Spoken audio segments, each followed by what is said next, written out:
مبارک ہو، مگر بات کچھ مختلف ہے۔ ڈاکٹر کی ہچکچاتی آواز نے کمرے کی فضا بدل دی۔ زویا نے پسینے میں بھیگے ماتھے کے ساتھ کمزور سی مسکراہٹ دی۔ بچہ ٹھیک ہے نا ڈاکٹر؟ ڈاکٹر نے نظریں جھکا لی۔ بچہ صحت مند ہے، مگر یہ نہ مکمل لڑکا ہے نہ لڑکی۔ الفاظ جیسے دیواروں سے ٹکرا کر واپس آئے۔ باہر انتظار گاہ میں حارث بے چینی سے موبائل ہاتھ میں لیے ٹہل رہا تھا، جبکہ اس کی ماں فرزانہ بیگم مسلسل دعا مانگ رہی تھی کہ اس بار بیٹا ہو۔ جب حقیقت ان تک پہنچی تو سب کے چہروں کے رنگ بدل گئے۔ یہ ہمارے خاندان میں کبھی نہیں ہوا، فرزانہ بیگم نے جھنجھلا کر کہا۔ حارث نے پیشانی پر ہاتھ مارا۔ لوگ کیا کہیں گے؟ میں کس منہ سے سب کو بتاؤں گا؟ چند لمحوں کی خاموشی کے بعد فیصلہ سنا دیا گیا کہ محلے والوں کو بتایا جائے گا کہ بیٹی ہوئی ہے، اور ہسپتال کے عملے کو خاموش رہنے کے لیے اضافی رقم دے دی گئی۔ بچے کا نام ایان رکھا گیا، ایک ایسا نام جو سننے میں عام تھا مگر اس کے پیچھے ایک چھپی ہوئی حقیقت تھی۔ گھر آتے ہی ایان کا وجود جیسے ایک راز بن گیا۔ زویا اسے سینے سے لگا کر رکھتی مگر حارث نے کبھی گود میں نہ لیا۔ میرے سامنے اسے مت لایا کرو، وہ اکثر سخت لہجے میں کہتا۔ فرزانہ بیگم ہر نماز کے بعد آہیں بھرتی۔ پتہ نہیں کون سے گناہوں کی سزا ہے یہ بچہ۔ ایان کی بڑی بہن میوش اسے پیار سے کھلانے کی کوشش کرتی تو دادی فوراً ٹوک دیتی۔ اس کے ساتھ زیادہ نہ کھیلا کرو، عجیب سا بچہ ہے۔ ایان کی بڑی بڑی آنکھوں میں سوال تیرتے رہتے۔ وہ آئینے میں خود کو دیکھتا اور آہستہ سے پوچھتا، امی میں باقی بچوں جیسا کیوں نہیں ہوں؟ زویا کا دل ٹوٹ جاتا مگر وہ مسکرا کر کہتی، تم سب سے خاص ہو، اللہ کی خاص تخلیق ہو۔ چند سال بعد حارث نے دوسری شادی کر لی۔ نئی دلہن کا نام ہینا تھا، خوبصورت مگر تیز مزاج۔ شادی کے چند ہی دنوں بعد جب اسے ایان کی حقیقت کا اندازہ ہوا تو اس نے صاف لفظوں میں کہہ دیا، میں ایسے بچے کے ساتھ ایک گھر میں نہیں رہ سکتی، میرے ہونے والے بچوں پر اثر پڑے گا۔ حارث خاموش رہا، مگر اس کی خاموشی ہی رضامندی تھی۔ جلد ہی ہینا کے ہاں جڑواں بیٹے پیدا ہوئے اور گھر میں خوشیوں کا شور مچ گیا۔ مٹھائیاں بانٹی گئی، کھلونے آئے، اور حارث نے فخر سے بیٹوں کو گود میں اٹھایا۔ دروازے کے پیچھے کھڑا ایان یہ منظر حسرت سے دیکھتا رہا۔ ایک دن اس نے چپکے سے کھلونوں میں سے ایک گاڑی اٹھا لی، صرف یہ دیکھنے کے لیے کہ وہ کیسی چلتی ہے۔ مگر ہینا کی تیز چیخ گونجی، چوری کرتا ہے؟ میں نے پہلے ہی کہا تھا یہ مسئلہ بنے گا۔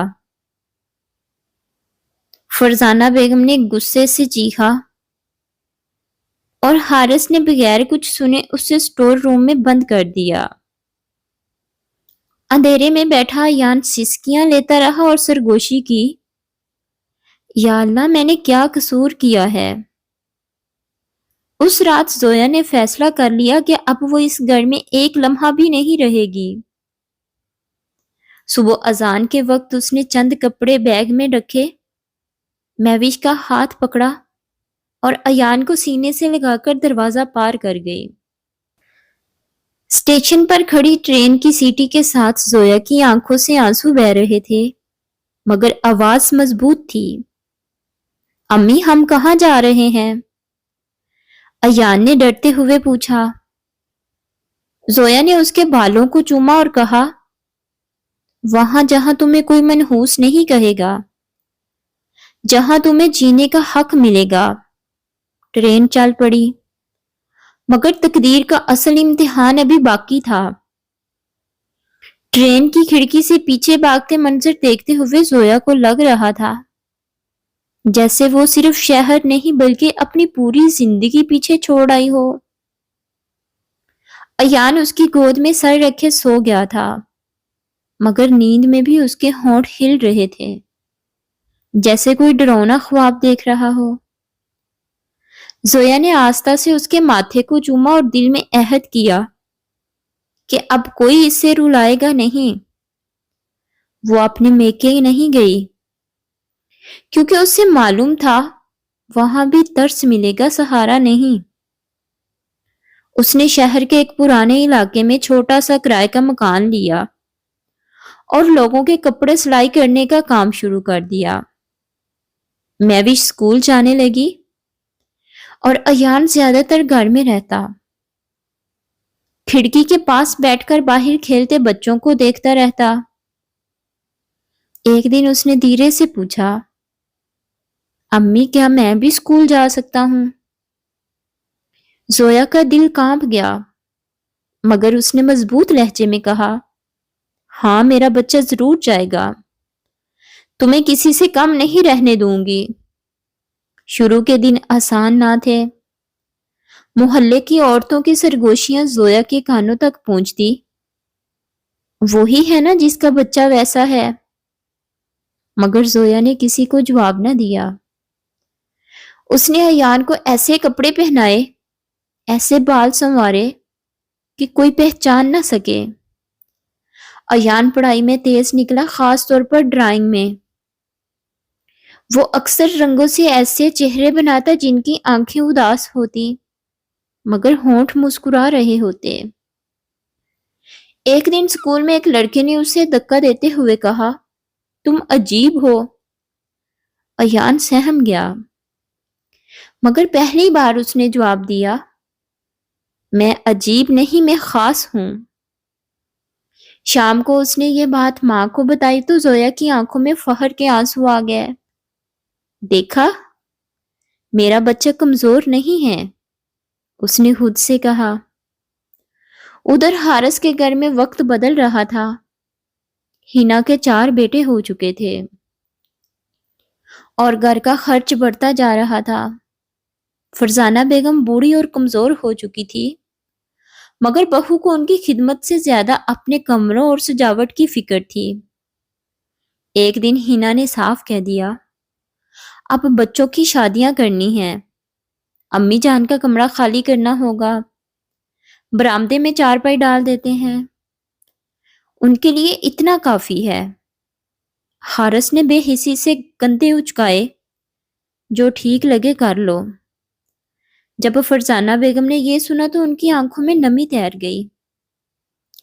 پہلی بار انہیں احساس ہوا کہ جس ظلم پر وہ خاموش رہی وہی آج ان کے دروازے پر کھڑا ہے۔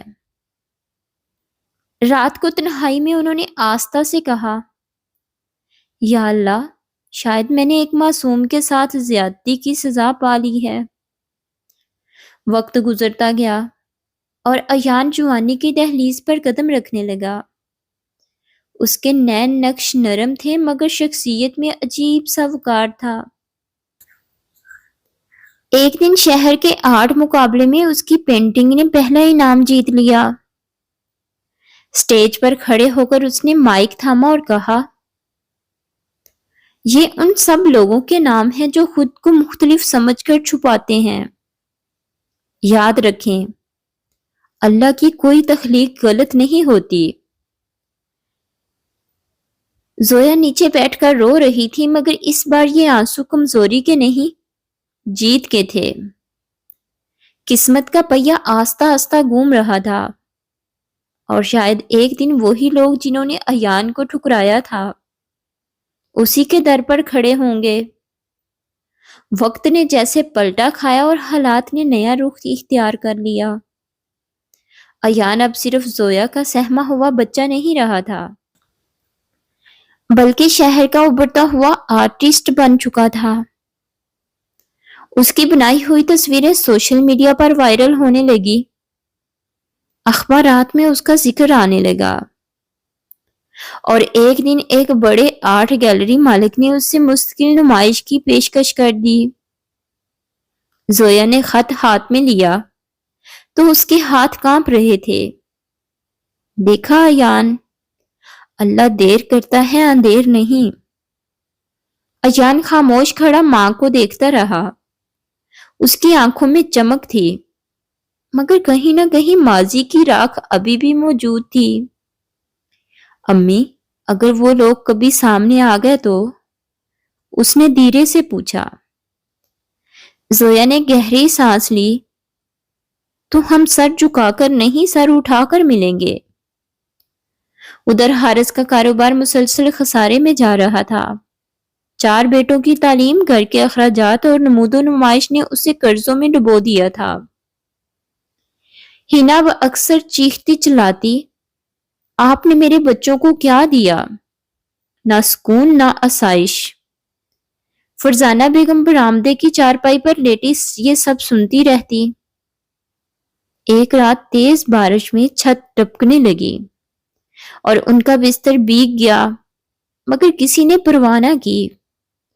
کانپتی آواز میں انہوں نے حارث کو بلایا، بیٹا ایک کمبل دے دو۔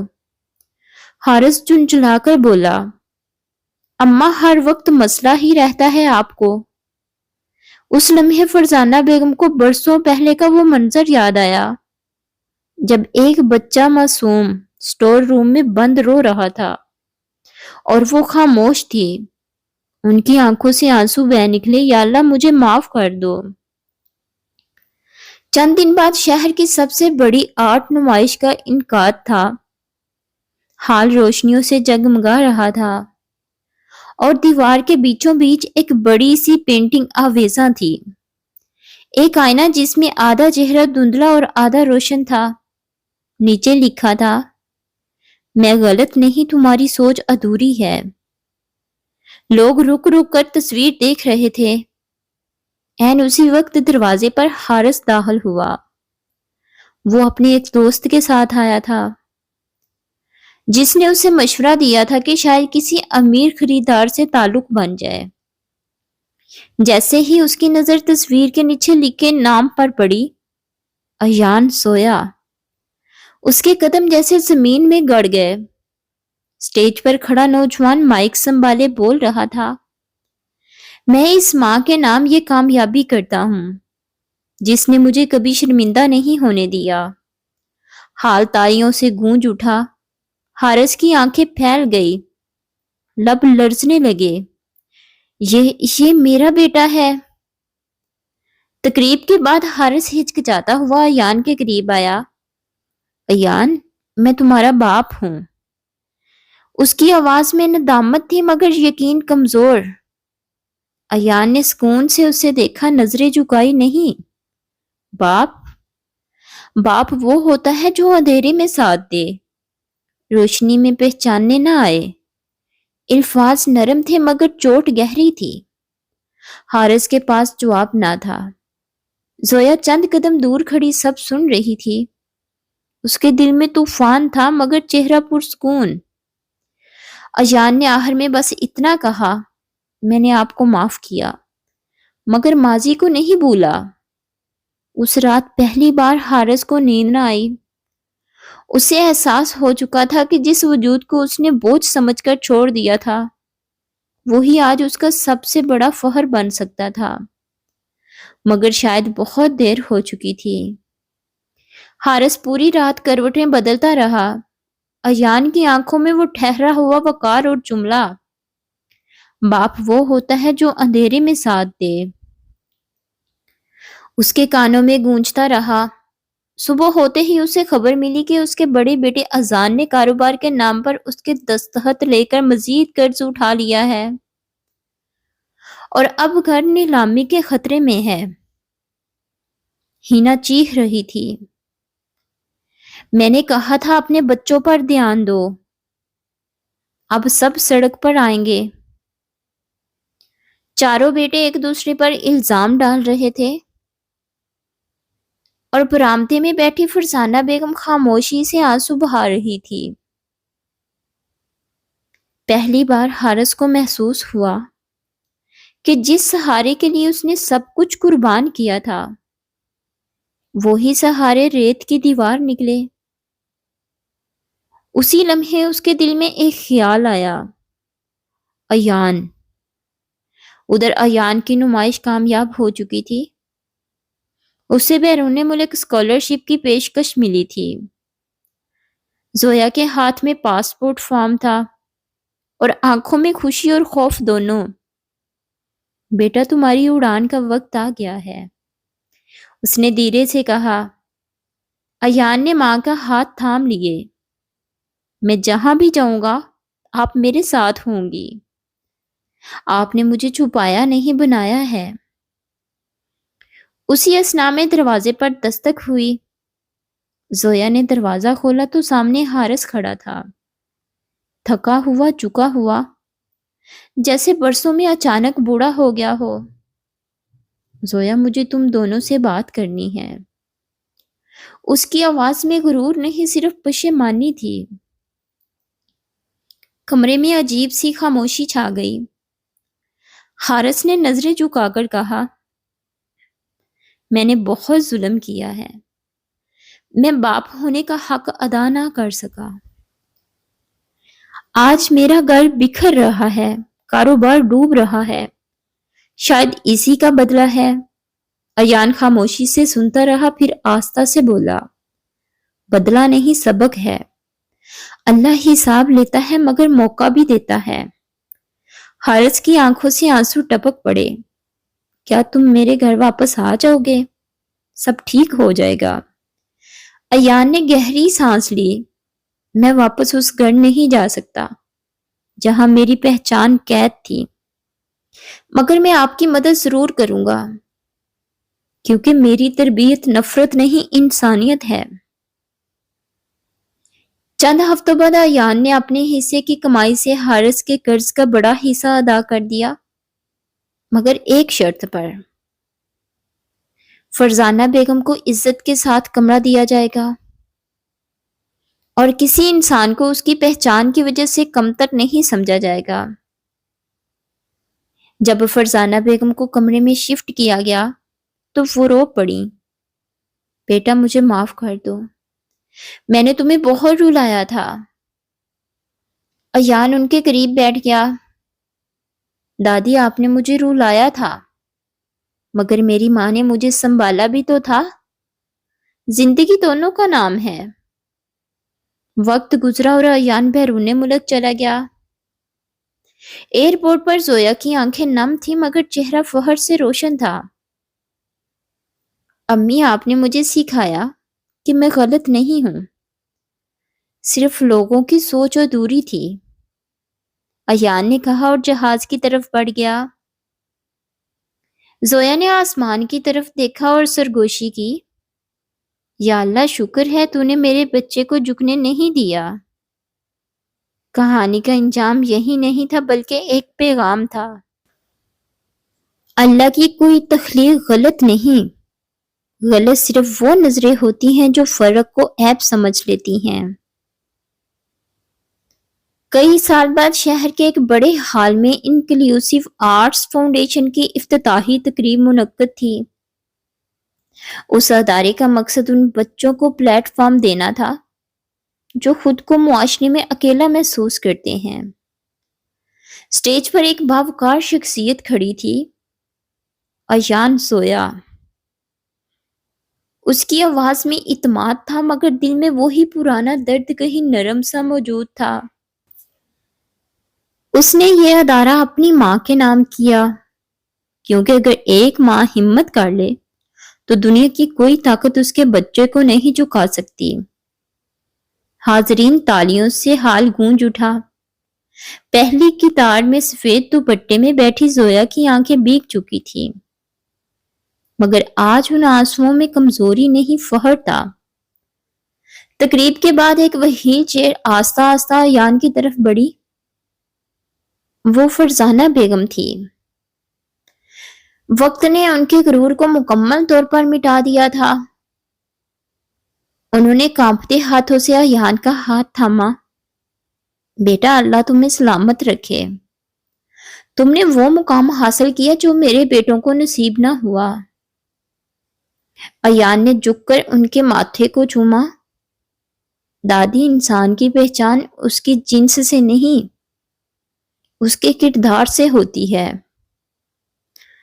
چند قدم دور حارث کھڑا تھا، خاموش، پچھتاوے کے بوجھ تلے دبا ہوا، مگر آج اس کی آنکھوں میں حسد نہیں بلکہ اعتراف تھا۔ اس نے آہستہ سے کہا، مجھے تم پر فخر ہے بیٹا۔ اس لفظ بیٹا میں برسوں کی کمی پوری کرنے کی کوشش تھی۔ ایان نے مسکرا کر جواب دیا، فخر تب مکمل ہوگا جب آپ کسی اور ایان کو رولنے نہیں دیں گے۔ حارث نے سر جھکا کر وعدہ کیا۔ اسی لمحے کیمرے کی فلیش چمکی اور وہ منظر تصویر میں قید ہو گیا۔ ایک ماں کی جدوجہد، ایک بچے کی جیت، اور ایک باپ کی تاخیر سہی مگر سچی توبہ۔ رات کو گھر واپس آ کر زویا نے آسمان کی طرف دیکھا۔ ستارے معمول سے زیادہ روشن لگ رہے تھے۔ ایان اس کے پاس آیا اور بولا، امی، اگر آپ اس دن مجھے لے کر نہ نکلتی تو شاید میں آج بھی کسی اندھیرے کمرے میں قید ہوتا۔ زویا نے مسکرا کر کہا، نہیں بیٹا، تم روشنی تھے، بس جگہ بدلنی تھی۔ اور یوں کہانی ختم نہیں ہوئی بلکہ ایک مثال بن گئی کہ جو بچے مختلف ہوتے ہیں وہی اکثر دنیا بدلنے کی طاقت رکھتے ہیں۔